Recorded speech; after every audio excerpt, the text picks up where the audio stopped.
The snowstorm came down without warning, swallowing the entire airport in a white haze. The announcement blared for the fifth time in half an hour, the female voice dry yet weary. We apologize to all passengers.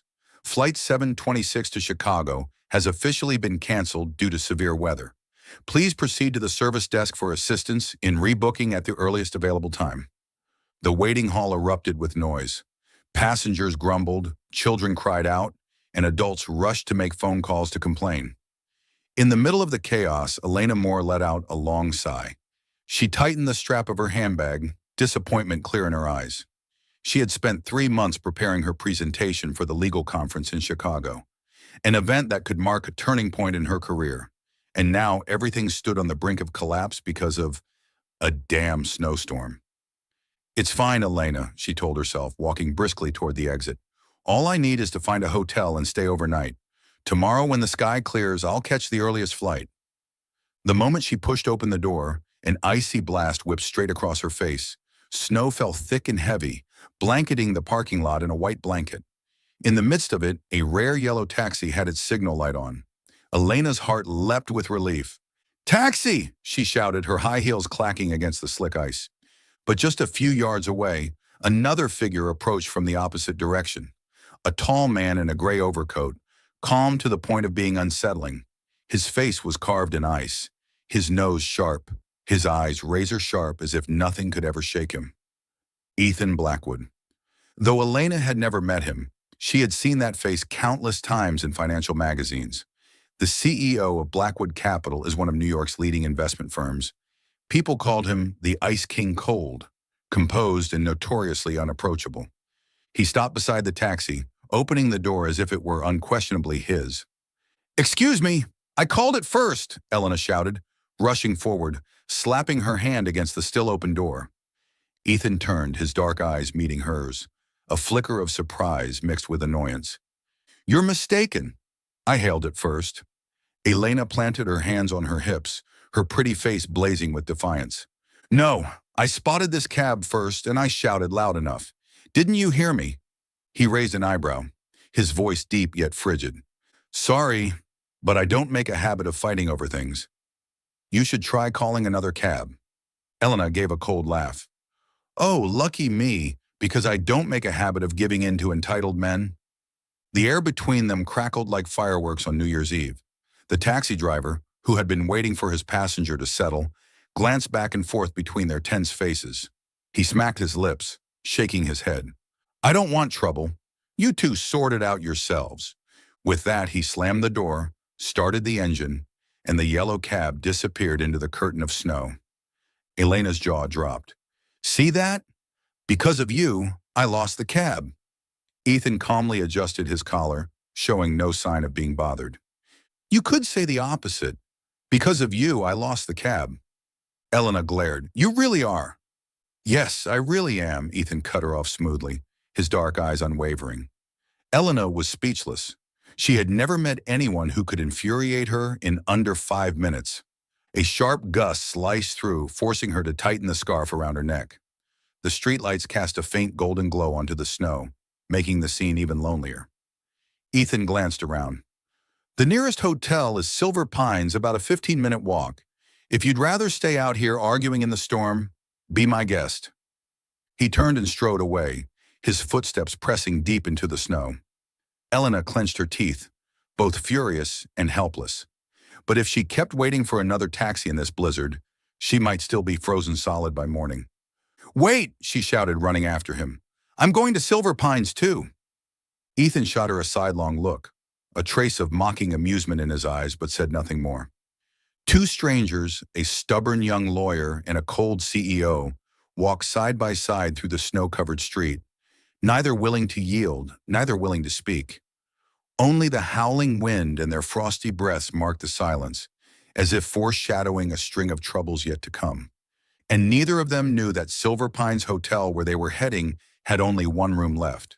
The lobby of the Silver Pines Hotel glowed with warm light, a sharp contrast to the bone-chilling snowstorm outside. Elena stepped in, letting out a sigh of relief. Snow clung to her hair and scarf, making her look like a walking snowball. Behind her, Ethan remained composed, brushing a few flakes off the shoulder of his long coat with practiced ease. The polished front desk gleamed under the lights as a young receptionist greeted them with a professional smile. "Good evening. How may I help you?" Elena hurried forward. "A single room, please. Right away." I nearly froze out there. The receptionist hesitated for a beat, then quickly typed on her keyboard. "I'm very sorry, miss. Currently, the hotel is fully booked. Because of the snowstorm, most travelers have stopped here." Elena's eyes widened. "No way! Not a single room left?" The receptionist bit her lip, lowering her voice as if sharing a secret. "Actually, there's only one double room left." Before Elena could react, Ethan stepped up, sliding a sleek black credit card onto the counter. "I'll take it." "Hold on," Elena snapped, spinning toward him. "What do you think you're doing?" "Getting a room," Ethan said flatly, his calm tone infuriating. "No, I was here first," Elena shot back. He arched a brow, crossing his arms. "If I recall correctly, I walked through the hotel doors before you." "Which means I was here first." Elena's jaw tightened, her voice sharp. "I am not sharing a bed with a complete stranger." Ethan didn't even blink. His reply was dry as ice. "Trust me, I hate the idea even more than you do." The receptionist glanced between them, looking flustered. "I truly apologize, but aside from this room, there are no other options. If you don't take it, you'll have to return to the airport. With this storm, I'm afraid." A thunderous boom rattled the glass doors, making Elena shiver. Go back to the airport? The thought of huddling on a freezing plastic chair, surrounded by a noisy crowd, made her reject the idea instantly. Ethan stood silently, as if weighing his options.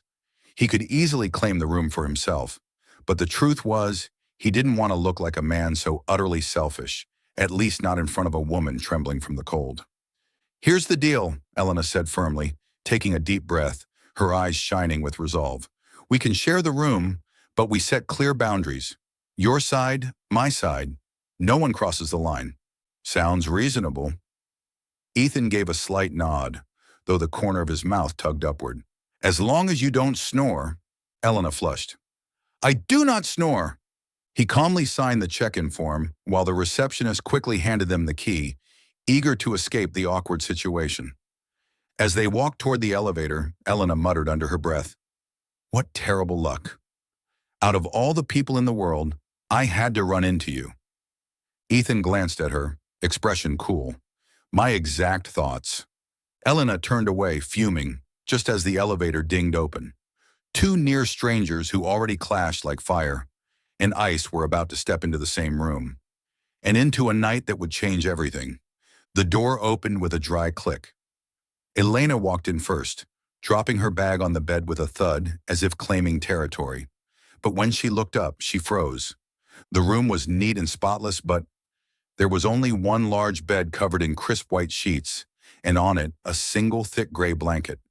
Elena spun around, glaring at Ethan, who calmly closed the door behind him. "See that? This is obviously a room for couples. One bed, one blanket. Wonderful." Ethan raised a brow, his tone so casual it made her want to explode. "So what? The bed's big enough. We'll split it. You take the left, I'll take the right." Arms crossed, Elena's eyes blazed. "You think it's that simple? I don't make a habit of sharing a bed with some strange man, CEO or not." "Trust me," Ethan replied flatly, shrugging off his coat and draping it over a chair. "I hate the idea even more than you do." The air tightened like a pulled string. Finally, Elena inhaled sharply, forcing herself to stay calm.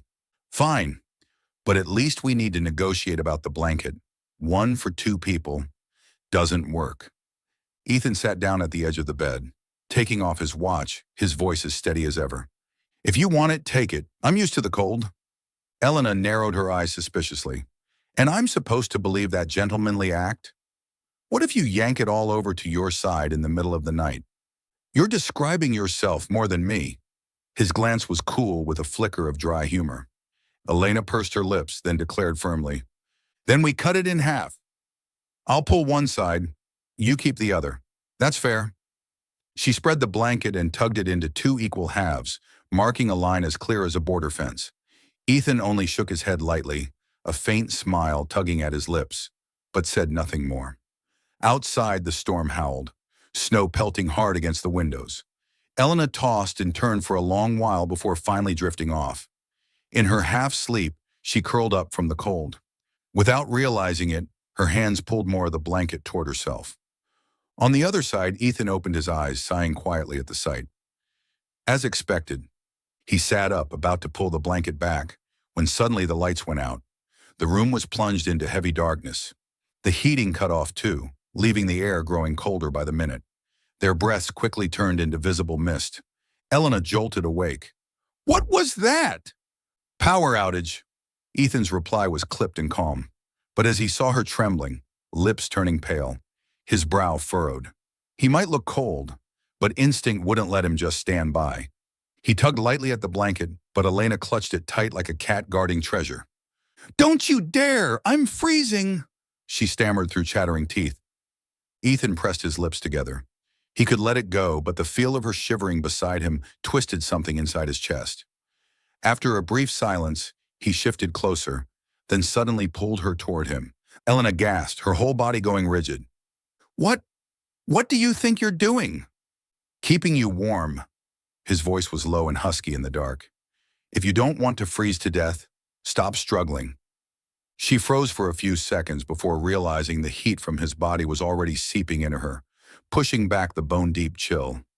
Their closeness was overwhelming. Their breaths mingled, his face so near it was almost unreal. Her heart pounded wildly. She turned her head away, stammering, This is just an emergency situation. Don't get any ideas." Ethan gave a quiet chuckle in the dark, the deep sound rumbling by her ear, making her even more flustered. "Trust me, I'd like to believe that more than you do." Elena bit her lip, yanking the blanket over her head to hide her burning cheeks. But no matter how hard she tried to stay composed, her heartbeat refused to calm. Outside, the snowstorm roared with fury. Inside, in that small room with one bed, one blanket, and two strangers forced to share warmth. Both pretended to sleep. Both pretended not to care. But in truth, neither of them got any real rest that night. Ellen awoke to the milky light streaming through the curtains. The wind outside had quieted, replaced by the soft drip-drip of melting ice. She blinked a few times, still foggy with sleep, and was about to stretch when she realized she couldn't move. Something warm and firm was wrapped around her waist. Elena froze. In a flash, memories of the night before returned: power outage, freezing cold, the blanket tug of war, and then that arm pulling her close. She held her breath, lowering her eyes. A strong arm with lean joints was draped across her stomach like a barricade. The faint scent of cedar wood and a trace of mint, so clean it was almost infuriating, lingered in the air. And right at the nape of her neck was his steady, warm breathing, dangerous in its own way. Ethan Blackwood was still asleep, or at least he appeared to be. Elena swallowed hard. "This isn't real," she told herself. "I'm just dreaming." She tried to shift slightly. His arm instinctively tightened, pulling her closer. "Oh, God!" She exhaled sharply, her face burning as though overheated. Her heart pounded like someone knocking on a door. Straightening her back, she summoned all her courage and used her sternest voice. "Mr. Blackwood." No response. She raised her voice. "Mr. Blackwood." Ethan's eyes opened. It took him half a second to focus, and then he saw a woman glaring at him from a distance close enough to count eyelashes. His arm was still locked firmly around her waist. The corner of his mouth twitched as if recognizing a cruel irony. "I suppose," he said slowly, his voice husky with sleep, "we crossed the centimeter line last night." Elena immediately pried his arm off as if removing an overzealous life preserver, sprang to the edge of the bed, and yanked the blanket up to her chin. "There is no we. It was just circumstances. I was cold. And you kept you warm," Ethan finished calmly, sitting up as he tucked his hair back behind his ear, with a composure far too casual for the situation. "I did warn you not to fight it." Elena blinked, her cheeks flushing pink, then turning scarlet. She jumped off the bed, grabbed her coat from the suitcase, and darted into the bathroom. Before slamming the door, she jabbed a finger in his direction. "Forget it. Last night didn't happen. Nothing happened." The door shut with a decisive click.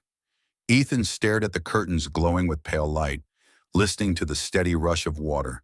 The corner of his lips curved slightly before flattening again, as if nothing had stirred. He stood, straightened the blanket, fluffed the pillows, his movements so precise it was as though order itself was his shield against disorder within. A moment later, Elena emerged with her hair pinned up, her cheeks still faintly flushed, her sharp gaze restored. She busied herself with her phone. The power's back.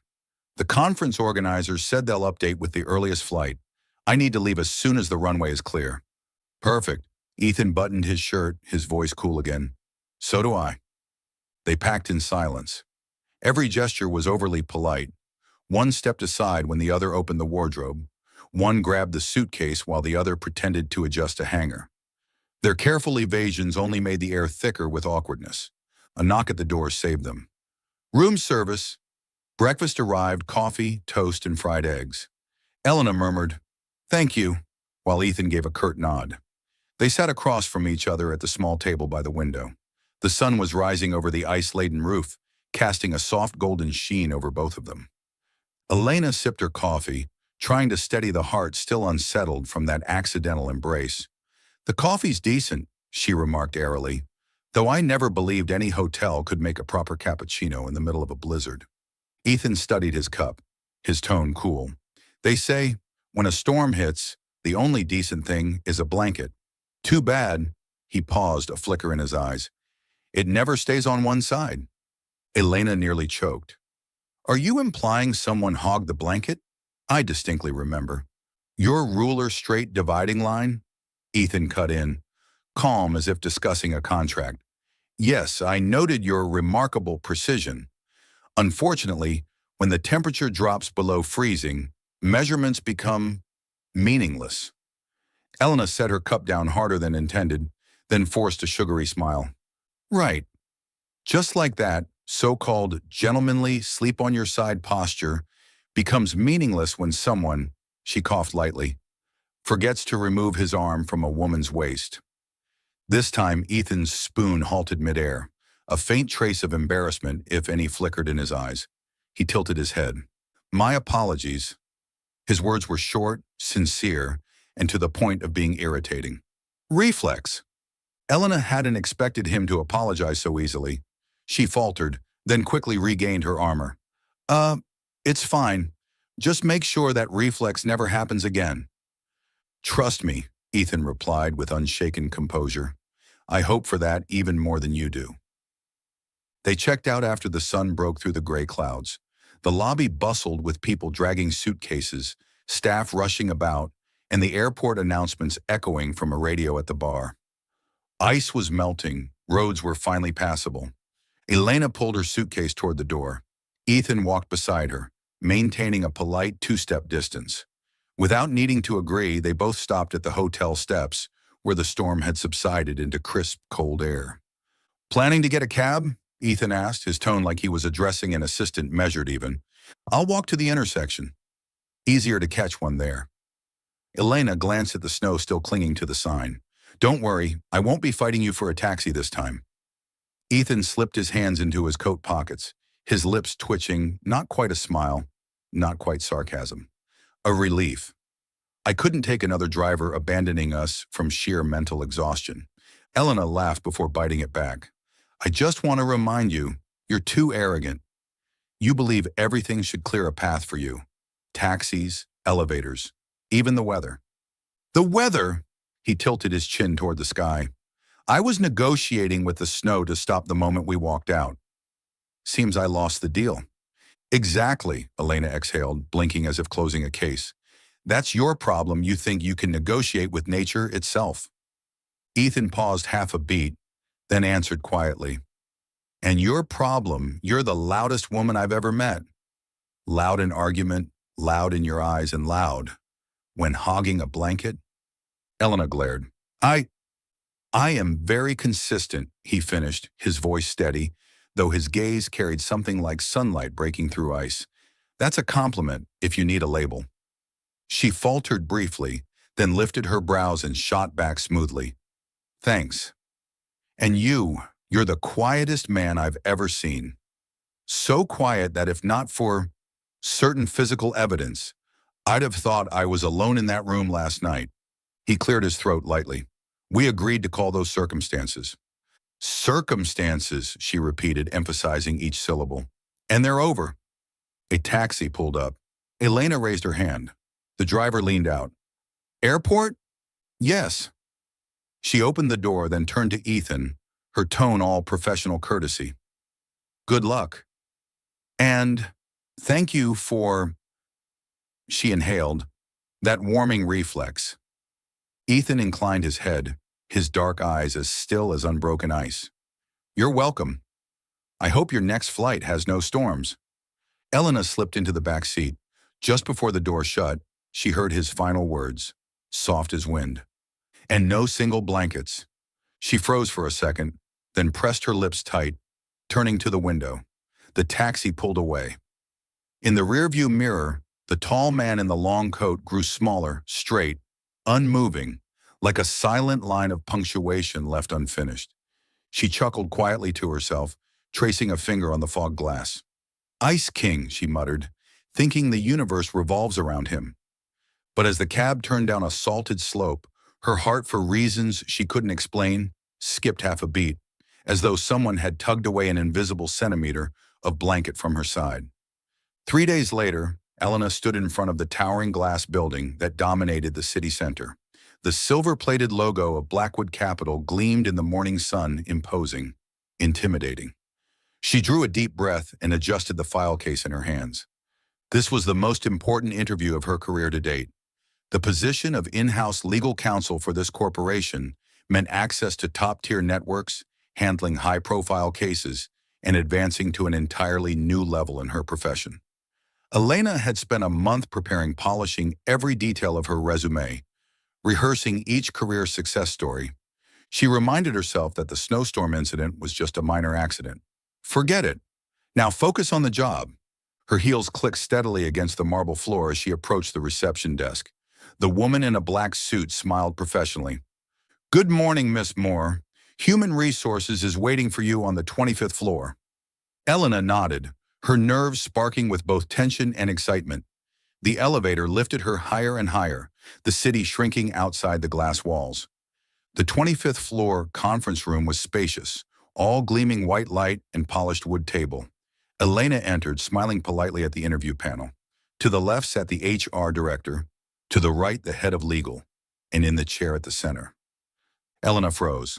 The man in the gray suit, his face cold and familiar, his dark eyes fathomless. Impossible to mistake. Ethan Blackwood. He looked up from a folder, his brows tightening ever so slightly. For a few seconds, the room seemed to fall silent, leaving only their eyes locked, startled, incredulous, and just a little annoyed. Ms. Moore, Ethan said evenly, his deep voice carrying a trace of irony, we meet again. Elena swallowed hard but quickly regained her composure, flashing her most professional smile.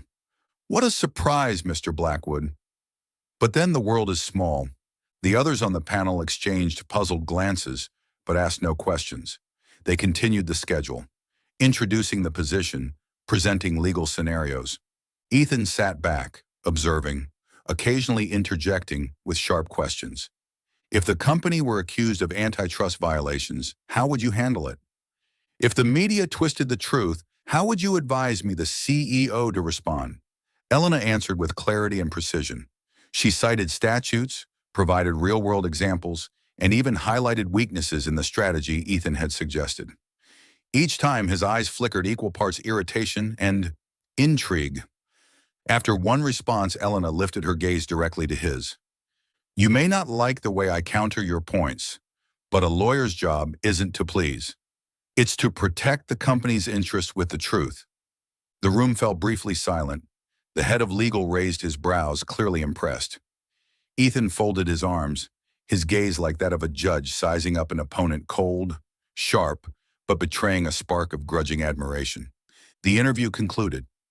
As the others filed out, Elena gathered her documents only to hear the scrape of a chair. Ethan stood, stepping closer, his tall frame casting a shadow over her. You really intend to work for me? His voice was low, his expression unreadable.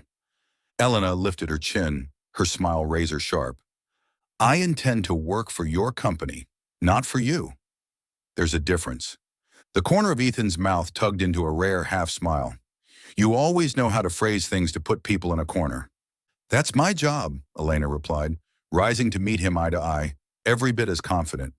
They stood there, neither willing to yield. The air between them crackled part sparring match, part something else, something that carried a spark beyond irritation. At last Ethan turned away, his words curt. I'll consider it. Elena smiled, slung her bag over her shoulder, and left the room. Out in the hallway, her heartbeat quickened, a mix of frustration and exhilaration. Back inside, Ethan lingered for a moment, his gaze darkening, as if questioning why the presence of one loud woman refused to leave his mind. Soul Stories fam, if you're watching on another channel, come home to us at Soul Stories, where tens of thousands of listeners and sharers come together. The message from the head of legal arrived at 6:45 a.m. Urgent. Strategy meeting at 8 o'clock. North Axis case. Elena had just set down her coffee cup when she shoved the documents into her bag and rushed to the office. The 25th floor was unusually bright so early, the air tight as a drawn bowstring. In the glass conference room, the entire executive board was already seated, and at the head of the table stood Ethan Blackwood, tall, hands in his pockets, eyes black and unreadable. You're on time, he said, voice flat as ice. Let's hope your arguments are as punctual. Elena pulled out a chair coolly. If my arguments are late by a minute, it's because people refuse to listen. A few colleagues stifled chuckles, which died instantly when Ethan's gaze swept the room. On the screen, the first slide appeared. North Axis versus Blackwood Capital, Motion for Temporary Restraining Order, TRO. North Axis, a medtech startup. Blackwood, once considered investing in, had filed suit claiming Blackwood wrongfully interfered with their funding round, demanding the court order Blackwood to cease negative statements and pay temporary damages. Hearing is at 3 p.m., the head of legal said bluntly. We need a strategy now. Ethan gestured. Miss Moore? Elena rose, remote in hand. The slides shifted quickly. Legal standards, TRO elements, media risk. Her voice was clear and steady. To get a TRO, North Axis must prove 4 elements, she said, writing on the board. 1. Likelihood of success on the merits. 2. Irreparable harm. 3. Balance of equities in their favor. 4. Public interest. We hit each point. Maya, a senior attorney, leaned forward. They're claiming we spread negative information about their trial data. And we have due diligence memos, direct evidence showing the data they reported was materially different from the raw data, Elena countered. Our internal opinion is privileged if framed as a good faith analysis. We weren't spreading rumors. We were assessing risk. Ethan interlaced his fingers. In irreparable harm? Money can be compensated. Reputation can be restored with correction, Elena replied without glancing at notes. We offer a bond and emphasize. North Axis caused its own harm by submitting inaccurate data. Lucas, head of investments, frowned. They're parading the line that we killed the future of public health. Elena flipped to the public interest slide. Public interest lies in transparent medical data, not covering up discrepancies. No court will punish an investor for raising legitimate concerns. Ethan said nothing. Round 1 went to Elena, yet he lifted a page, his tone deliberate. I see you've skipped the greatest risk. All eyes turned. The greatest risk, Ethan said slowly, is that even if we win coldly, the public will still hate us. A beat of silence. Elena met his eyes. I was saving that for the conclusion. She clicked to the final slide, messaging and positioning. After the hearing, we announced a due diligence principle for healthcare companies and invited an independent ethics board to review our evaluation framework. No hiding, no lecturing, just transparency. The corner of Ethan's mouth nearly but not quite lifted. Proceed. By noon, Elena huddled with Maya and the litigation team, drafting the brief at a rapid pace. Her fingers flew over the keyboard, attaching exhibits, emails, meeting minutes, time-stamped reports. Ethan occasionally passed by, pointing out an arrow, a number, a phrase to sharpen. These phrases, "it appears," "it may," "we believe too much padding," he said calmly. "Trim the fat." Elna adjusted her glasses unruffled. "I add padding so the court sees humility." "We're not humble," Ethan replied, eyes fixed on the screen. "We're precise." "Precision I agree with," Elena shot back, deleting may. "But humility keeps the press from calling us arrogant." Maya hid a smile behind her coffee. Lucas muttered as he walked by, "God, season 1 just dropped a new episode." 3 p.m. The courtroom was packed. North Axis's attorney thundered, "The defendant, a financial giant, used its influence to destroy the future of a young healthcare company. Our reputation has been irreparably harmed." At the defense table, Elena rested her hand on the file, unnervingly calm. When her turn came, she rose. "Your Honor, nothing here meets the criteria for a restraining order." Her tone was low, steady, without a wasted word. She submitted exhibits. The defendant relied on data provided by the plaintiff. "Our internal report was a good faith opinion, flagging financial and ethical risks. Harm? They are still fundraising. 2 other funds are already in talks. Public interest? It lies in accurate medical data, not hiding discrepancies." The judge frowned. "Ms. Moore, you say discrepancies. Do you have proof?" "Exhibits D, E, and F, Your Honor." Elena handed over neatly tabbed copies. "Same trial batch. The report to investors versus the raw data shows a 12% efficacy gap. If that isn't a discrepancy, I don't know what is." The opposing lawyers shot up. "That's statistical variance." Elena didn't budge. "Statistical variance doesn't cherry-pick time frames to exclude unfavorable samples. Here," she pointed with her pen, "they eliminated the entire group of poor responders."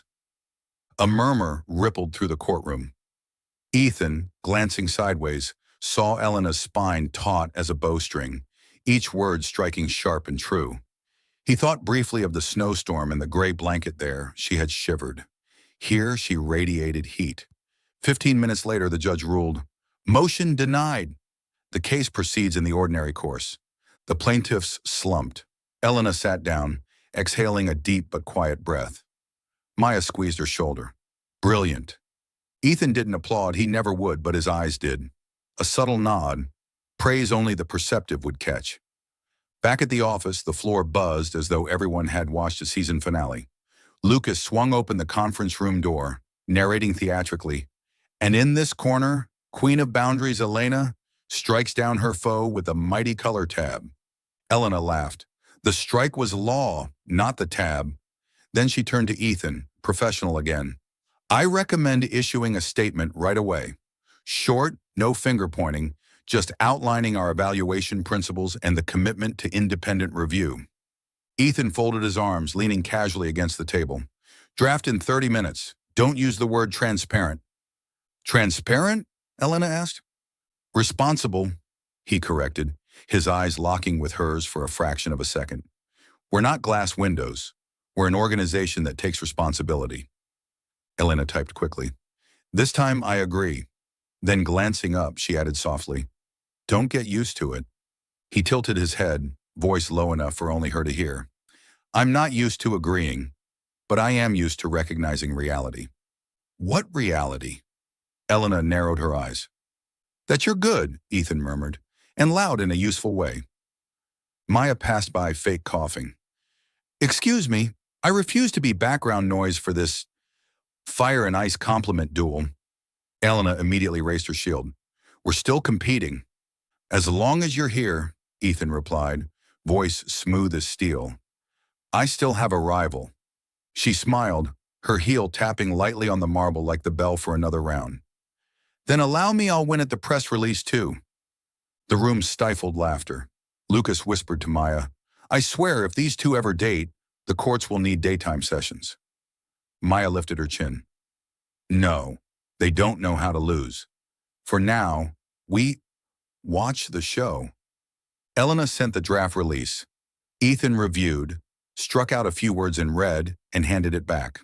"Good." She closed her laptop and turned to leave. At the doorway, Elena paused briefly without looking back. "Oh, Mr. Blackwood, thank you for..." trimming the fat. Behind her, his reply was quiet. And thank you for keeping the company's reputation warm. Elena walked away, the corner of her mouth curving slightly. Sparring with him, ice cold, turned out to generate its own kind of heat. But that heat was not for display. Not yet. The business trip to Hartford was intended to be a routine negotiation. But the moment Elena set foot in the hotel, she realized fate seemed intent on playing another joke on her. The receptionist gave an apologetic smile. I'm sorry, there's an international conference in town, so the hotel is overbooked. We only have one room left. Fortunately, that room has 2 beds. Elena snapped her head to the side. Ethan stood there in a crisp white shirt, a charcoal tie, his face unreadable. His dark eyes swept over her as though she were no more interesting than a contract on his desk. You've got to be kidding me, Elena muttered. Not again. There are 2 beds this time. Nothing to complain about, Ethan replied dryly, sliding his credit card across the counter. Elena clenched her jaw. Do you realize normal people would be thrilled to hear the words 2 beds? Meanwhile, you'd like to sue nature itself for daring to arrange things this way. He cut her off, accepting the key card without so much as a blink. Elena inhaled sharply, reminding herself, this is work. Just work. Endure it. The evening passed uneventfully enough. 2 beds side by side, each on its own safe side of the room.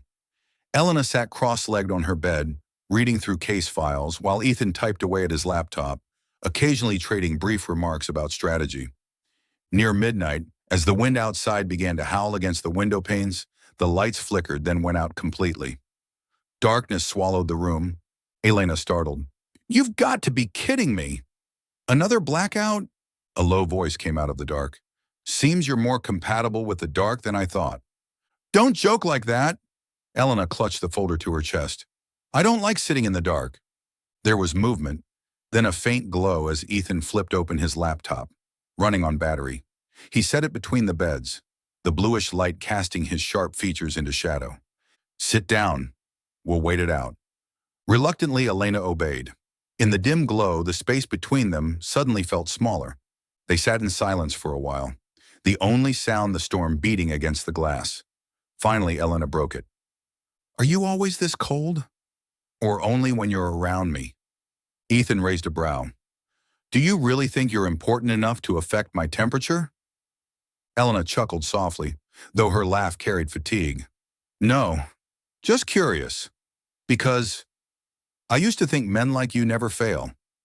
He was silent for a long moment. Then unexpectedly, he answered. I have. The pale light washed over his face, no longer perfectly composed. My mother left when I was 10.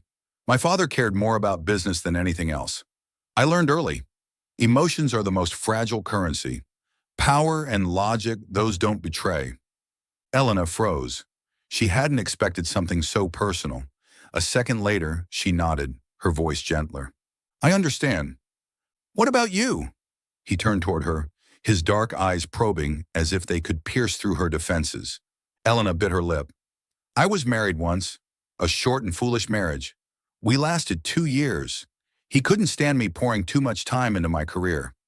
I thought I could be both wife and lawyer, but in the end I realized I was just a shadow. The room fell into silence. The wind moaned outside, but inside the stillness carried something else, an unspoken understanding. Elena pulled the blanket around her shoulders. Funny, isn't it? 2 people who don't believe in love, trapped together twice in the dark. Ethan's mouth curved slightly. Maybe fate just wants to see how long we can endure each other. They both let out a quiet laugh, awkward but strangely warm. Leaning back against the headboard, Elena's voice softened. You know, sometimes I think I'm strong, but the truth is, I'm just a woman who used to be afraid of sleeping alone. Ethan watched her for a long moment before murmuring, So am I. The difference is, I'm better at hiding it. In that instant, the storm outside no longer mattered. The faint laptop glow lit 2 faces, one stubborn, one cold, that now shared the same fragile expression. Understanding. They stayed like that until the battery nearly died. Elena rested her head on her pillow, smiling faintly. Let's make a deal. If the power goes out again, you'll tell me another secret, and I'll tell you one of mine. Fair? Ethan gave a small nod. Fair. As the last of the light faded, silence filled the room again. But this time, it wasn't the cold silence of adversaries. It was the quiet of two souls slowly opening to each other. Outside, the storm raged on. But in that room with two parallel beds, the distance between them had already been cut in half. The victory in the North Axis case was hailed as a major boost to Blackwood Capital's reputation. The press praised its transparency, partners applauded its legal strategy, and the company's stock rose within the week.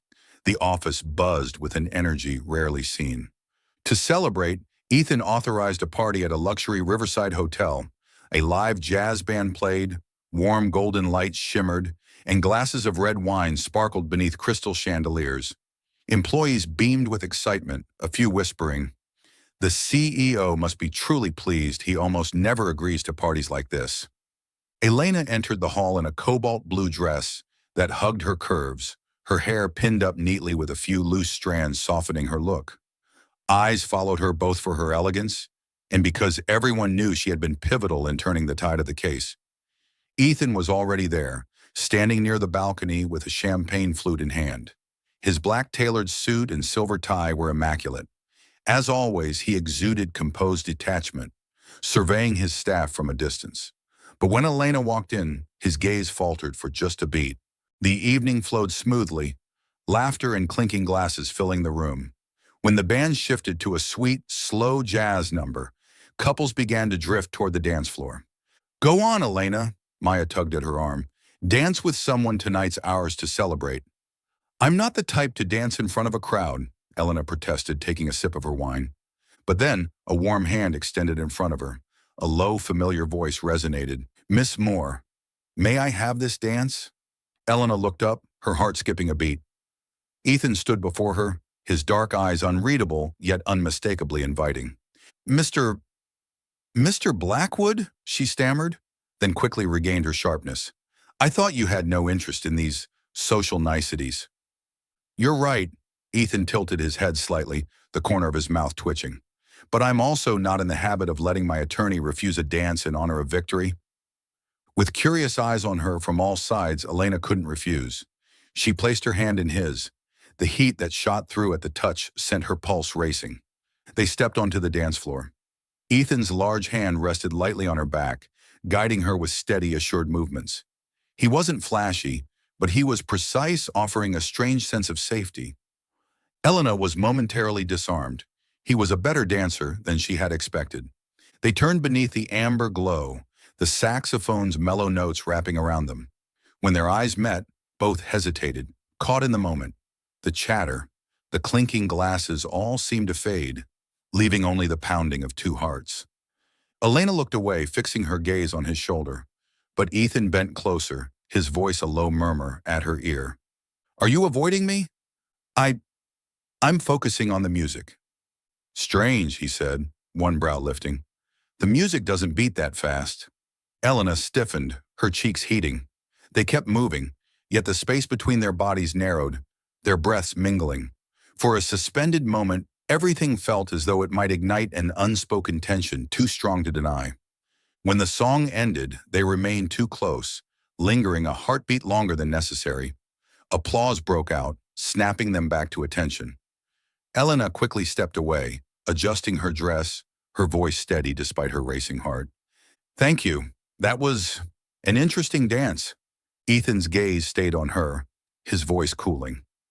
"It was just a dance. Don't assign it more meaning." Elena's lips curved in a sharp smile, hiding the storm inside. "I agree. Entirely just an accident." They walked off the floor in opposite directions. Yet both knew full well that accident had lit a spark neither could keep denying. On Monday morning, sunlight streamed through the tall glass windows of Blackwood Capital's offices. Elena walked in with a lightness in her step after the successful party. Though both she and Ethan had dismissed their fateful dance as nothing but an accident, deep down she could not deny that an invisible thread between them had just tightened. "Stay calm," she told herself. "Don't let personal feelings interfere with work." But fate never seemed to leave her in peace. In the legal department, a colleague named Victoria, a senior attorney, sharp and ambitious, shot Elena a glance from head to toe. Victoria had her own interest in Ethan, at least a blend of admiration and desire. The fact that Elena, after only a few months, had become the center of attention and had even earned indirect praise from the CEO was something Victoria couldn't hide her irritation over. "Ms. Moore," Victoria said coolly while they prepared documents, "I have some interesting news for you." Straight from Mr. Blackwood's senior assistant. Elena looked up, frowning slightly. "What news?" Victoria shrugged, feigning nonchalance, though her voice dripped with honey. "That Mr. Blackwood supposedly said that while you're smart, you're still too emotional, and that in his eyes you're nothing more than a loud lawyer, eager to impress in the moment." Elena froze. Those words, loud lawyer, hit her like a blade. They were far too close to the way Ethan had teased her before, half in jest, half in scorn. "Are you sure?" Elena asked, trying to stay calm, though her voice wavered. Victoria smiled knowingly. "Oh, I'm only repeating what I heard. But if I were you, I'd be careful. He doesn't trust easily, and once he's formed an opinion, it's nearly impossible to change." Elena said nothing, lowering her eyes to the files, but the words blurred before her. From that day, she began to keep her distance from Ethan. In meetings, she still answered with sharp logic, still gave professional insights but avoided his gaze. Where she had once met his arguments head-on, now she chose neutral, detached replies. Ethan noticed quickly. At one strategy meeting, when he posed a question, Elena answered briefly, without her usual extended reasoning. He frowned, pressing, "Nothing more to add, Moore?" Elena smiled politely, her eyes devoid of their usual fire. "No, I think that's sufficient, sir." The words were proper, but empty. Ethan sat back, unsettled. He wasn't used to being ignored, least of all by the woman who had once lit the entire boardroom ablaze with their sparring. One evening, long after most had gone home, Ethan found Elena still at her desk, eyes fixed on her laptop, her face tense. He stepped closer. "You're still working?" Without looking up, she replied, "I want to finish this analysis before morning." He stood silently for a moment, then asked outright, "Are you avoiding me?" Elena flinched, finally meeting his gaze, dark, probing. For a heartbeat, she wanted to demand, "Did you really call me a loud lawyer? Only good for show?" But her pride held her back. Forcing a stiff smile, she said, "Not at all. I'm just focused on work." Ethan studied her, as if trying to read every thought in her mind. At last, he only nodded. "Good. Because I don't like sudden changes without explanation." Elena bit her lip and said nothing. That night, Ethan returned to his penthouse but couldn't concentrate. He sat by the window, the city lights sprawling below. Yet all he could see was Elena's distant smile. He didn't understand. Just days earlier, during that dance, he had felt the undeniable spark between them. Now she was ice cold. What did I do wrong, Ethan wondered. He wasn't accustomed to explaining himself, much less worrying about what others thought. But Elena's sudden withdrawal left him uneasy in a way he couldn't ignore. Meanwhile, Elena sat in her small apartment, staring blankly at a glass of wine. She recalled Ethan's eyes during the dance, the way his hand had held hers strong, yet strangely gentle. It all felt like an illusion now. Loud lawyer. She hated that she cared so much about his opinion. But beneath it all, the sting lingered. She had already failed once in a marriage to a man who belittled her ambition. She refused to walk into that same trap again. Around the office, people began to notice the tension. Where once they had eagerly watched live episodes of Elena and Ethan's fiery debates, now the atmosphere was too quiet. Lucas whispered to Maya in the cafeteria, "What's going on?" Elena's not arguing with the boss like before. Maya shrugged, worry flickering in her eyes. "This kind of silence is more dangerous. Trust me, one of them is going to explode soon." That weekend, at a networking event, Ethan overheard Victoria whispering to another colleague, "I only repeated it, but it's true Mr. Blackwood never took Elena seriously. He even said she's loud, didn't he?" Ethan froze. He had never said that.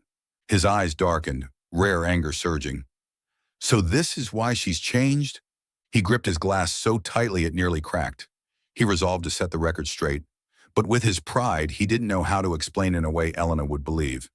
And while he struggled to find the right words, Elena had already decided to build an impenetrable wall around her heart. The Geneva conference ended with handshakes and long speeches. As night fell, the city glowed along Lake Leman, the air carrying the chill of the distant Alps. Elena had planned to retreat to her hotel room early, but as she passed the bar in the lobby, she stopped.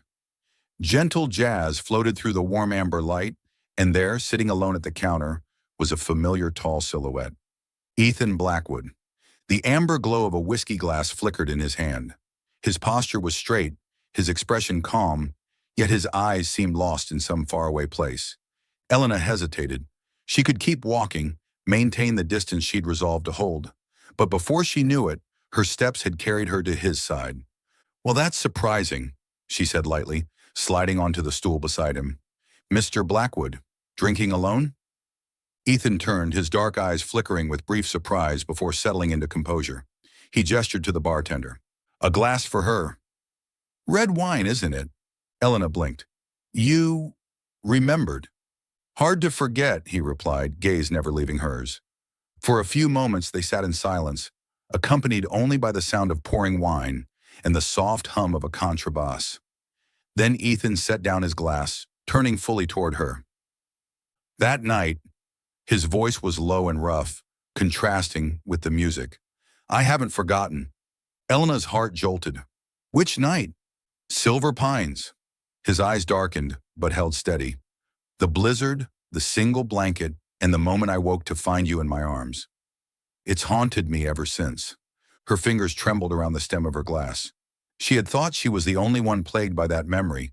She hadn't realized he was too. "Maybe," she forced a calm tone, "it was just a moment of weakness. We were cold, exhausted, with no other choice." Ethan shook his head without hesitation. "No, I wanted it. I haven't wanted to be close to anyone that much in years." Elena drew a sharp breath, eyes dropping to the amber reflections on the polished wood. "Mr. Blackwood, I won't deny there was something about that night, but I can't let myself fall into someone's arms only to be dismissed or abandoned again. I've lived through a failed marriage. I won't repeat it." Her voice wavered, but her gaze was sharp, unwavering. Ethan fell silent. In that moment, the icy CEO was gone. In his place sat a man conflicted, unguarded. "I'm not good with words," he admitted, tightening his grip on the glass. "But I know this. You're not a passing weakness to me, and if you need time, I'll wait." The bar seemed to hold its breath. Jazz lingered in the air, the saxophone's mellow notes laced with melancholy. Elena looked at him, her cheeks flushed from both wine and the weight of his words. Part of her wanted to believe. Another part still braced itself. She smiled faintly, tipping her glass. "If this is your negotiation strategy, I'll admit, it's persuasive." Ethan's lips curved just slightly. "Not a strategy. The truth." Their glasses clinked, the soft chime like a fragile promise. Outside, the night wind swept across the lake, ushering in a turning point between two people who had once seemed like opposites. The news broke on a Monday morning. Online tabloids screamed their headlines: "Blackwood Capital's new lawyer, genuine talent, or just the CEO's favorite." Elena froze when she saw her photo splashed across the homepage, beneath cruel words. "Attorney Elena Moore is said to have an unusually close relationship with CEO Ethan Blackwood after several international business trips. Is this true talent or preferential treatment from the boss?" She held the printed page, her hands trembling. In an instant, memories of her failed marriage flooded back: whispers, suspicion, the endless nights of defending herself. "Did you get promoted because of him?" Those scars had never fully healed. "No, I won't let it happen again," she whispered. Elena chose silence. She avoided her colleague's eyes, buried herself in work as if nothing had happened. But the sting seeped into every step she took. Up in the top office, Ethan slammed the paper onto his desk. His black eyes flashed with rare fury. "Who authorized this?" His assistant stammered, "Sir, some internal sources may have leaked. The press is speculating." "Enough!" Ethan cut him off, his voice sharp as steel. "Get me legal." I want a response drafted within the hour, and bring me the names of every journalist involved. The assistant was halfway to the door when Ethan added, "Wait, book the press room for this afternoon." The company buzzed with shock. Ethan Blackwood was famous for silence. He had never appeared publicly to address a scandal. The fact that he had chosen to now sent ripples of disbelief through the building. Elena was told Ethan wanted to see her privately. She entered his office with a heavy heart. "What do you want from me?" she asked, trying to sound steady. Ethan looked up from behind his desk. His gaze was no longer cold, but unnervingly resolute. "I want to protect you." Elena let out a bitter laugh. "How? By standing up and denying it?" "You don't have to. I'm used to this. Words like that, they don't kill me. But they hurt you."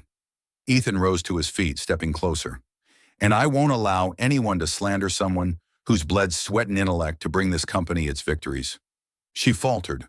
For the first time, he wasn't speaking like a CEO, but like a man placing his hand over his own heart.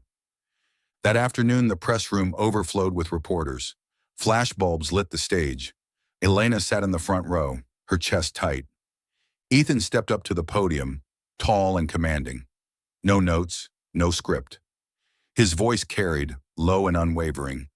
"Baseless rumors have spread about attorney Elena Moore that she earned her position at Blackwood Capital not by merit, but by a personal relationship with me."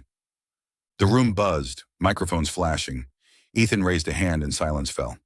"To be clear," he continued, his eyes sweeping the press, "Elena Moore was selected through the most rigorous process, with approval from both the legal department and the board. She was the one who directly led the effort that defeated North Axis's emergency motion, saving this company from billions in risk. No one can deny those results." He paused, then spoke even more firmly. "And as for me, if you insist on attaching my name to hers, then attach it to the truth. I have absolute confidence in Elena Moore, not because of emotions, but because of the intelligence and strength she has proven." The cameras erupted. Elena sat frozen, her chest swelling, her eyes stinging. When the press conference ended, Ethan strode into the hallway.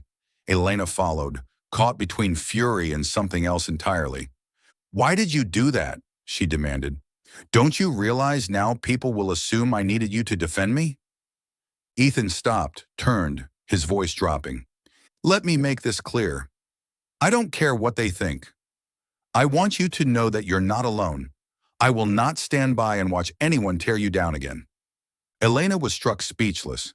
His eyes met hers, steady, unflinching. In that moment, she no longer saw the icy CEO, but a man, unwavering and strong, ready to shield her. That night, back in her apartment, Elena replayed the scene of Ethan standing before a sea of cameras, declaring his trust in her. His words echoed, drowning out the old wounds of her past. She realized she was no longer keeping her distance. Her feelings for him had taken root, deeper than she dared admit. This was no fleeting attraction. It was something far more binding. A quiet smile touched her lips as she pressed her hand against her chest. Her heart still raced whenever she recalled the determination in his eyes. And this time, she didn't deny it. The rumors died down faster than expected, not because people suddenly grew kinder, but because they ran into an immovable wall. Ethan stepped into the light, stood tall, and spoke with a voice that allowed no distortion. After the press conference, the company fell quiet again. Projects resumed, schedules returned to normal.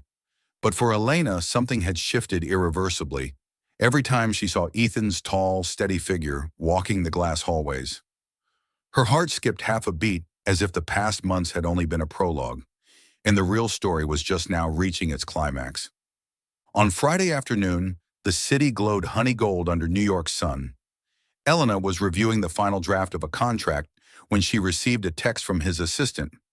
"Mr. Blackwood invites you to end the workday outside. A car is waiting downstairs." She looked up, catching her own reflection in the glass hair pinned neatly, eyes brighter than usual. She didn't even ask where. She simply closed her laptop, gathered her things, and went. Ethan stood by the black SUV. He opened the door for her as naturally as breathing, his dark eyes calm but warm, reminiscent of that evening in Geneva when jazz poured gold into the room. The car rolled away from the crowded streets. Elena remained quiet, not asking. Something told her. Today, the answers would come without questions. They drove far. When the road grew familiar, snowbound memories replaced by tender spring greens, Elena let out a small laugh. But surprise turned into a lump in her throat when the wooden sign appeared around the bend, Silver Pines. You, she turned to him. Ethan, this is... Last time the blizzard brought us here, he said slowly, as though reciting a vow. This time, I brought you because I chose to. Her heart trembled. They stepped into the lodge. Pinewood polished to a golden sheen, warm lamplight, the faint scent of cinnamon and dried orange in the air. Every detail struck her like a key unlocking memory, summoning that winter night with a single breath. The middle-aged clerk, perhaps the same who had worked that stormy night, smiled knowingly. Welcome back to Silver Pines. Ethan placed his card on the counter, his voice low. The same room if available. Yes, sir. And everything has been prepared as you requested.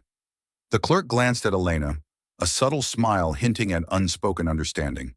The door opened with the same crisp click. Elena froze at the threshold.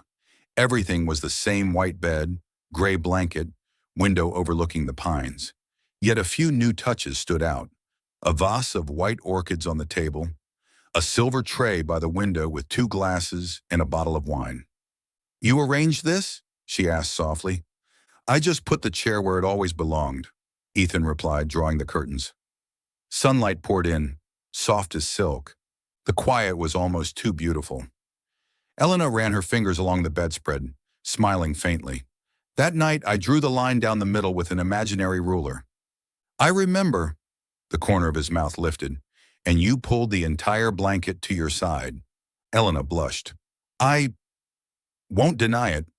Ethan stood 1 arm's length away, no closer. He inhaled, as though gathering the courage of a man who'd never learned how to say I love you.